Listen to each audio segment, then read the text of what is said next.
Alors, cette vidéo a pour objet un petit récap des consommations culturelles que j'ai eues entre septembre et décembre 2021, puisque du coup j'ai commencé mes bilans en janvier, et puisque là je suis en train de préparer le bilan plus large de toute la saison, c'est plus simple de revenir un peu sur ce qui s'est passé avant janvier, à savoir entre septembre et décembre.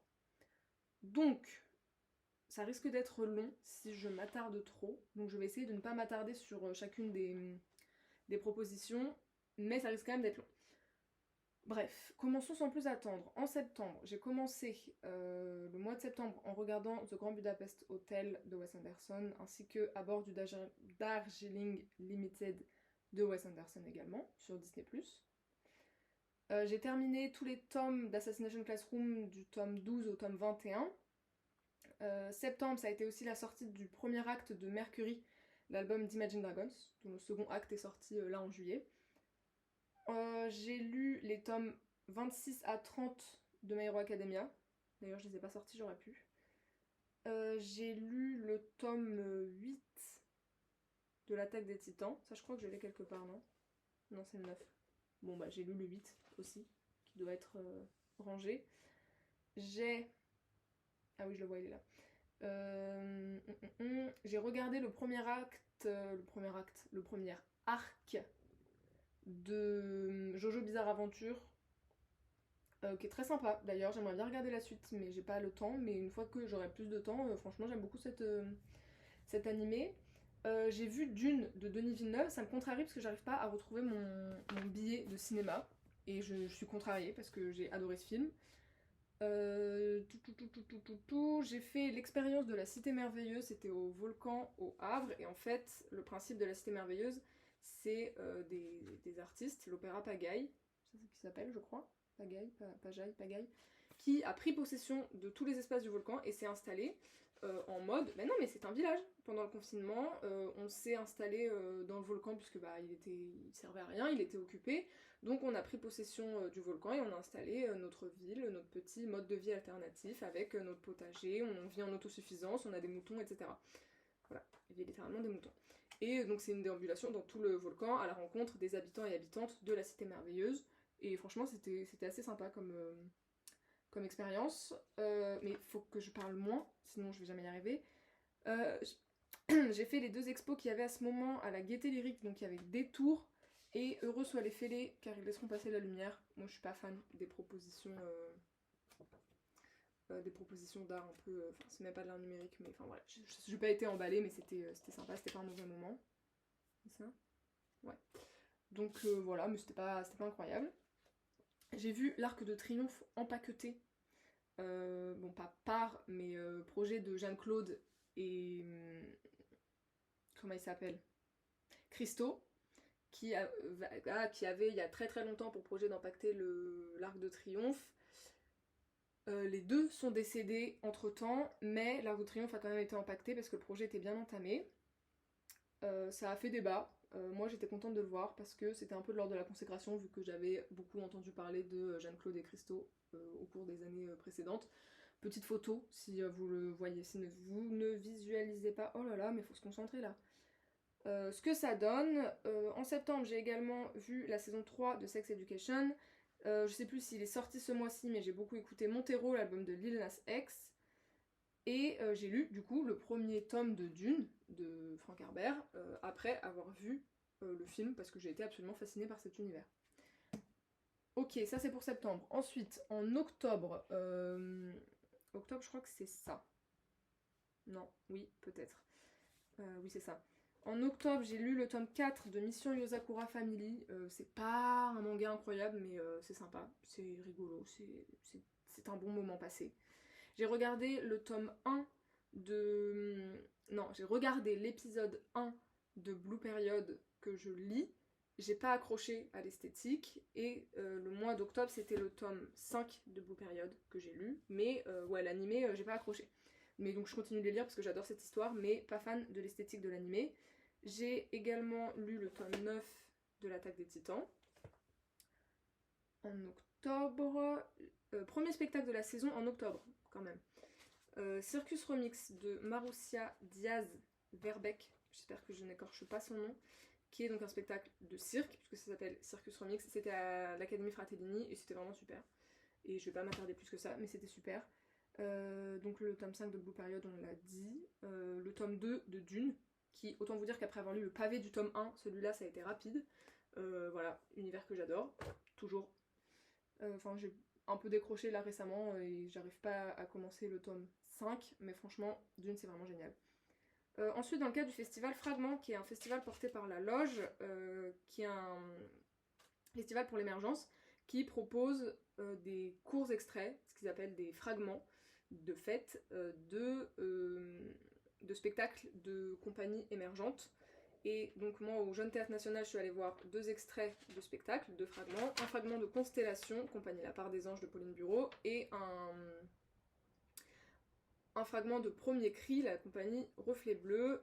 Constellation, c'est l'histoire d'une jeune ado qui découvre un peu la mouvance féministe grâce aux réseaux sociaux et notamment le mouvement du lundi 14 septembre. Et Premier Cri, c'est en fait une sage-femme, ex-sage-femme qui est devenue comédienne et qui raconte un peu ce qu'elle a pu vivre et les situations qu'elle a pu être confrontée quand elle était sage-femme. Et les deux sont assez incroyables. Premier Cri, ça peut être un peu triggering, mais c'était vraiment bien. Vraiment très très bien. Et Fragment, c'est un festival qui a lieu tous les ans, donc qui aura à nouveau lieu cette année, et que je vous invite à prendre connaissance de la programmation, parce que souvent c'est des trucs vraiment sympas à découvrir. En octobre, je suis allée pour la première fois de ma vie, et également la dernière fois, puisque ça n'existera plus, à la FIAC, pardon. La Foire internationale d'art contemporain, c'était au Grand Palais éphémère.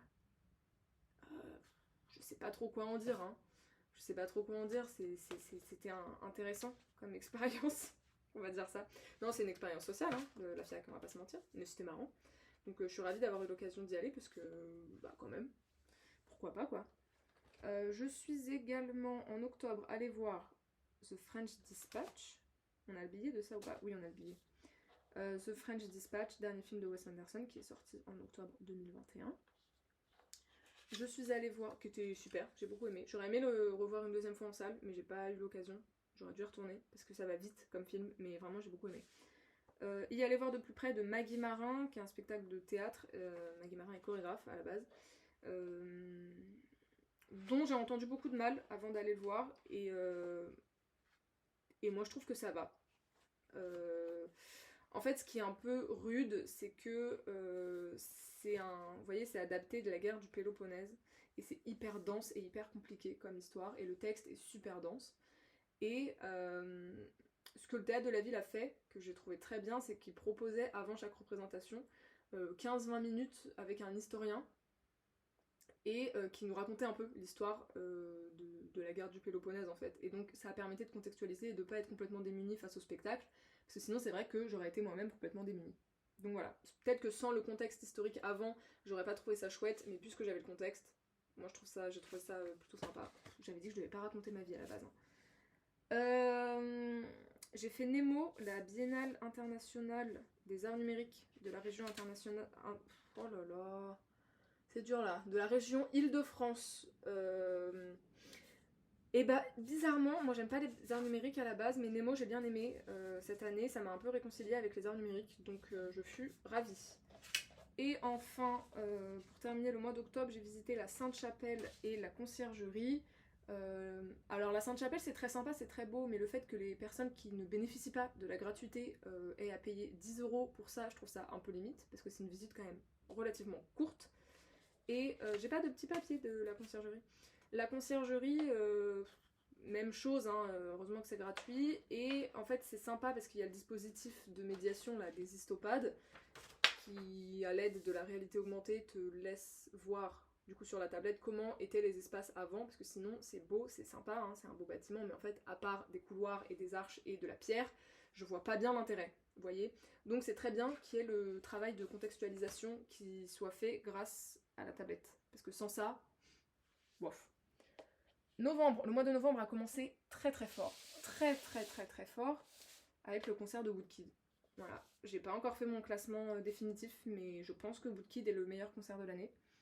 C'était incroyable, c'était génial, voilà, rien d'autre à dire.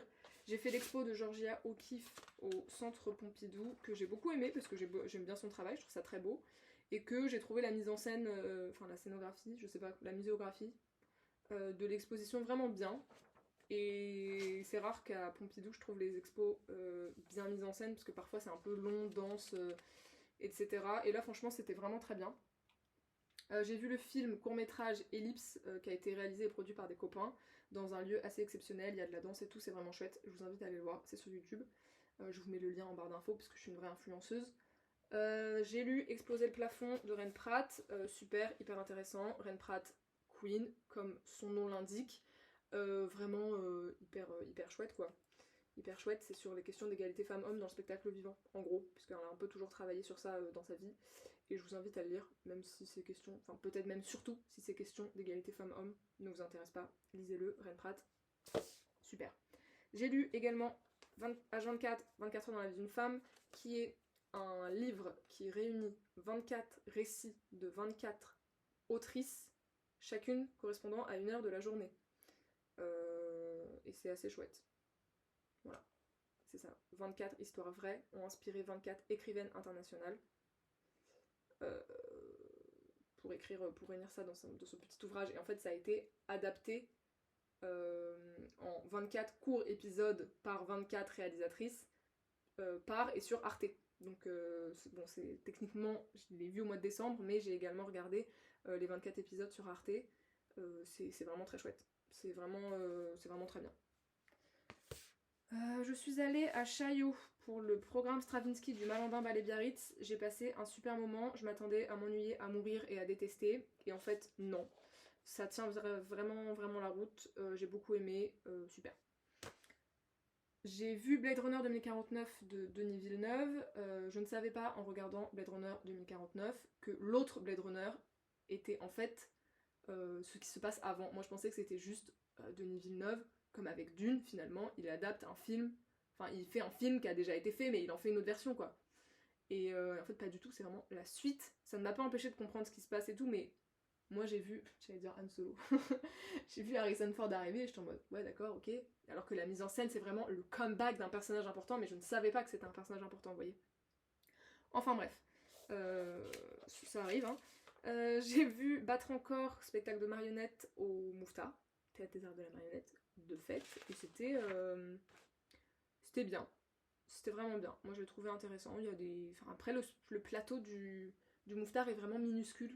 Et le spectacle aurait pas tant mérité, enfin oui mérité, mais aurait même nécessité un plateau vraiment plus spacieux parce que là c'était assez. Parfois des marionnettes un peu imposantes et tout, et ça faisait un peu tout écrasé, tout collé quoi.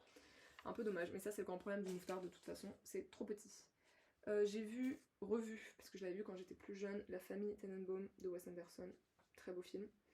Génial film. J'ai vu pour la première fois cette fois Interstellar de Christopher Nolan. Je sais plus ce que j'en avais pensé au moment où je l'ai vu, faudrait que je reprenne mes notes, mais aujourd'hui pour moi c'est un film assez exceptionnel. J'ai beaucoup aimé. Voilà, tout ce que j'avais à dire. J'ai rattrapé un peu tous les épisodes de C'est Nick ta pièce. C'est Nick ta pièce, c'est une série sur YouTube de vidéos portées par Charlie Rano et tous ses copains et ses copines, qui sont des comédiens-comédiennes en formation et qui reprennent des textes classiques du théâtre et en font des mises en scène, enfin des mises en scène, c'est des films, hein, enfin c'est des courts-métrages quoi, modernes, et reprennent en fait le texte, vraiment littéralement les textes hein, du texte d'origine théâtrale et font des petits ajouts, des petites apartés, etc. pour un peu contextualiser et le jouent vraiment de façon moderne, actuelle quoi. Donc c'est assez sympa je trouve. Ensuite, je suis allée faire l'exposition Demain fut meilleur, qui est une expo de Luce and de Yakuza, qui est chanteuse mais qui est aussi artiste plasticienne et notamment peintre. En fait, c'est Color X Studio qui s'est installé à Paris pour quelques semaines et qui, chaque semaine, exposait des artistes.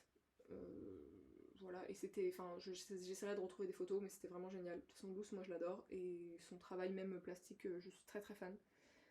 Je suis allée voir, ah bah c'est là, Suprême, au Forum des Images, qui est le biopic sur NTM. J'y serais pas allée si j'avais pas été invitée, pour être tout à fait honnête, parce que je connais pas NTM vraiment, et ce que j'en connais j'aime pas. Mais le film était génial, parce qu'en fait ça raconte un peu la vie d'NTM avant NTM, et comment NTM est devenu NTM. J'ai beaucoup trop dit NTM. Mais c'était vraiment bien, enfin c'est bien porté, c'est bien écrit, et ça se voit pour le coup que c'est écrit par une femme. Donc je trouve ça vraiment chouette. Et l'échange à la fin était intéressant. Je suis allée voir... Où est le billet? Oh non. Ah, il est là. Rose d'Aurélie Saada, pardon. Génial. Voilà, Rose, c'est vraiment super, j'ai adoré. 20 sur 20, rien à dire. C'est trop bien. C'est trop bien, c'est trop bien. C'est l'histoire d'une femme qui perd son mari, qui décède. Mari avec qui elle a vécu toute sa vie. Et c'est comment est-ce qu'en tant que femme âgée, tu te reconstruis après la mort de la personne avec qui tu as vécu toute ta vie, quoi. Ah, c'était super. J'ai vu dimanche au Montfort. Oh là là, c'était génial de Focus et Chalivoité. Ça a été l'une des grosses claques de ma saison. J'ai vraiment adoré. C'est du théâtre d'objets et vraiment c'est trop beau, c'est bien écrit, c'est bien porté. C'est génial, c'est génial. J'ai adoré. Et ensuite, le mois s'est fini avec le journal de la femme canon. Proposition à laquelle je suis restée complètement opaque pour le coup. Voilà, j'ai vraiment rien à en dire. Et tant mieux parce que je parle déjà beaucoup trop. Donc ça c'était le mois de novembre. Et ensuite on arrive au mois de décembre. Et le mois de décembre a commencé... Il a commencé comment? Ah oui, avec l'Odyssée sensorielle au Muséum d'Histoire Naturelle. En fait, encore une fois, j'étais malade à ce moment-là, donc j'en ai pas bien profité. J'étais au bout de ma vie, j'avais froid, et je sentais pas les choses que je devais sentir, parce qu'en fait, j'étais en train de tomber malade. Donc, sympa, oui, c'était pas un mauvais moment non plus, mais j'en ai pas pu profiter à fond, quoi. Donc j'ai pas grand-chose à en dire. Oula. Tome 6 de Blue Period. Bon voilà, un tome de plus. Vraiment, encore une fois, je réitère, j'adore ce manga. Lisez-le, c'est super. Ensuite, j'ai vu Changer l'eau des fleurs, adapté du roman de Valérie, je crois. Pèlerin. Je l'ai vu avec ma mère. C'était assez ouf. Moi, je connaissais pas l'histoire du roman. Hein. Du coup, j'ai été un peu traumatisée, mais parce que je m'attendais pas à cette chute. Bref, je connaissais pas l'histoire. Et c'était trop bien, et c'est une esthétique théâtrale à laquelle moi je suis pas du tout habituée en temps normal. Mais en fait la comédienne qui porte le rôle principal est tellement excellente que ça fonctionne. Elle porte tout le spectacle sur son dos, mais c'est pas grave, c'était vraiment super. En vrai la mise en scène était chouette. Mais vraiment, très bon spectacle. J'ai écouté 95, l'album d'Angèle, rien à en dire, rien d'incroyable, je trouve pas ouf. J'ai saigné en décembre Dua Lipa, son premier album, Dua Lipa, et, ainsi que Future Nostalgia. Voilà, bon, je crois pas avoir acheté le vinyle en décembre, mais puisqu'il est là, on en profite. J'ai vu sur Netflix Malcolm and Mary de Sam Levinson, j'ai beaucoup aimé. De toute façon, à partir du moment où il y a Zendaya à l'écran, est-ce que je suis capable, physiquement, intellectuellement, de ne pas aimer? Je ne sais pas. J'ai vu au cinéma, je crois, celui-ci. Moonrise Kingdom, vraiment cet accent. Moonrise Kingdom de Wes Anderson, c'est très doux, c'est très tendre comme film, c'est vraiment un trop bon moment. Super, super. J'ai vu également L'Incivil du théâtre Majaz au Grand Parquet, très bien. Très bien, ça aurait pu être fait différemment, mais non, franchement j'ai bien aimé, il y avait pas mal de scolaires, donc c'était intéressant d'avoir aussi les réactions des jeunes et tout, et non, c'était vraiment bien. Je vais pas m'attarder, mais c'était très bien. En revanche, ah oui, j'ai vu Le Petit Chaperon Rouge de Joël Pomera. Alors là, par contre, déception, Joël. Déception. Bon, après, c'est un spectacle jeune public, hein. Je suis pas jeune public, de toute évidence. Dès 6 ans. Donc bon, voilà. Mais, outre l'enfant qui a tapé dans mon siège pendant tout le spectacle, heureusement que ça a duré 45 minutes, j'ai pas trouvé ça incroyable, j'ai pas trouvé que c'était une réécriture ou une écriture du Petit Chaperon Rouge absolument merveilleuse, et pourtant Joël Pomera, le monde entier fait son éloge, donc j'étais un peu désappointée. Après, ceci dit, en vrai je connais pas tant le travail de Joël Pomera, la seule pièce que j'ai vue de lui c'est Ça ira fin de Louis, et c'était 3 heures et j'étais au lycée avec les copains et tout, donc ça n'a rien à voir, c'est pas du tout le même contexte de réception que là, toute seule dans la salle du TPV quoi. Mais voilà, je vais pas dire déçue, mais j'ai pas été transcendée quoi. Un peu dommage. J'ai vu également House of Gucci, que j'ai pas détesté. Je crois que tout le monde a détesté ce film. Moi j'ai pas détesté, j'ai même plutôt passé un bon moment. Après c'est peut-être parce que j'adore les films longs où il se passe rien, et qu'il y a un peu de ça quand même. Et que Adam Driver et Lady Gaga, bah voilà, moi je pouvais pas ne pas aimer. J'ai des principes comme ça dans la vie, je peux pas quoi, c'est plus fort que moi. le même jour, et même juste après, j'ai vu l'événement, 2 salles, 2 ambiances, il y a une dame qui a fait un malaise et tout. C'était quelque chose, j'ai été moi-même un peu secouée, disons, par ce film. Très très bon film, vraiment. C'est-à-dire que c'est un film à voir, mais c'est un film à voir en ayant lu, reçu, compris tous les trigger warnings qui se posent. C'est un peu traumatisant. La dame, elle a fait un malaise, j'ai couru dans le UGC pour aller chercher quelqu'un, et la personne qui est venue, qui est intervenue, on a mis le film en pause, s'il vous plaît. Ça m'était jamais arrivé au cinéma. On a rallumé la salle et tout. Et la dame du cinéma, elle me disait, mais vous savez, c'est pas la première fois, ça arrive souvent qu'il y a des malaises dans les séances de l'événement. Je trouve ça un peu quand même, voilà quoi. Alors qu'en le pire, c'est que on voit rien de particulièrement traumatisant. Enfin, en tout cas, le malaise n'a pas eu lieu au moment où on voit un truc un peu iou, vous voyez. Enfin bref, c'est parce que c'est un film qui est très bien écrit et bien interprété, donc forcément, juste tu vois un visage et t'as envie de vomir et de faire un malaise, alors qu'en fait, il y a rien de vomissant. Enfin bref. Je parle beaucoup trop. J'ai vu 2001, l'Odyssée de l'espace. Je suis contente de l'avoir vu au cinéma parce que sinon je ne l'aurais jamais regardé. J'aurais éteint mon ordi au bout de 15 minutes. Il y a une entracte dans ce film. J'ai trouvé ça assez incroyable. En vrai, je sais pas quoi en dire parce que c'est un film... Enfin, c'est un peu confusant, mais c'était un moment de cinéma vraiment chouette. J'étais avec une copine. Et après on a débrief du film, enfin bref, c'était vraiment un moment de cinéma vraiment chouette, donc je suis très contente de l'avoir vu, particulièrement avec Lisa, ma vie, et c'était trop bien. J'ai vu Matrix, j'ai profité que le dernier sorte pour aller voir le premier au cinéma, et mon objectif c'était donc de voir assez rapidement les 3 premiers films pour aller voir le 4e au cinéma. Donc en décembre j'ai regardé le premier au cinéma, les 2 suivants chez moi, et finalement je ne suis jamais allée voir le dernier au cinéma. Voilà, mais ça m'a permis de voir les 3 premiers Matrix, et en vrai je suis contente de l'avoir vu, surtout je suis contente d'avoir vu le premier au cinéma, parce que c'est quand même quelque chose quoi. J'ai un peu l'impression, mais même avec 2001 l'Odyssée de l'espace c'est un peu la même chose, j'ai un peu l'impression dorénavant d'avoir les rêves, parce que j'ai aucune culture cinématographique moi à la base, je me suis mise à aller au cinéma cette année, et à voir des films quoi, pas que aller au cinéma mais à essayer de voir plus de films, et du coup j'ai pas de culture cinématographique et de culture générale en fait, parce que le cinéma c'est quand même assez central quoi dans la culture G je trouve, et donc là avec Matrix et 2001 j'ai l'impression d'avoir genre débloqué un niveau de vie, vous voyez, d'avoir débloqué un nouveau, niveau bonus dans le game de la vie, parce que j'ai les refs maintenant. Voilà, tout ça pour ça. Ça parle beaucoup trop ici. J'ai regardé Christmas Flow. Je sais plus si c'est un film ou une petite série. Je crois que c'est une série courte sur Netflix. Je l'ai regardé juste parce qu'il y a Aloïs Sauvage dedans. Et en fait, le casting est vraiment cool.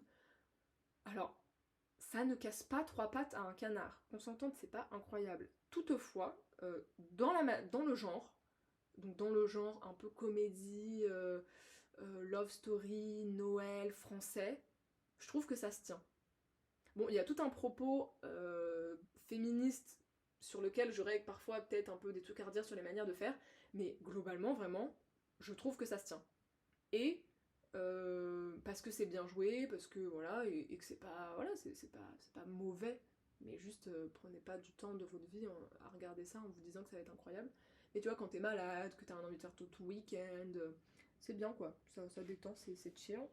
Ensuite, j'ai regardé ma Phobs, pire film de l'année, mon pire film de toute ma vie, j'exagère, Don't Look Up, j'ai détesté. Voilà, c'est tout ce que j'ai à en dire.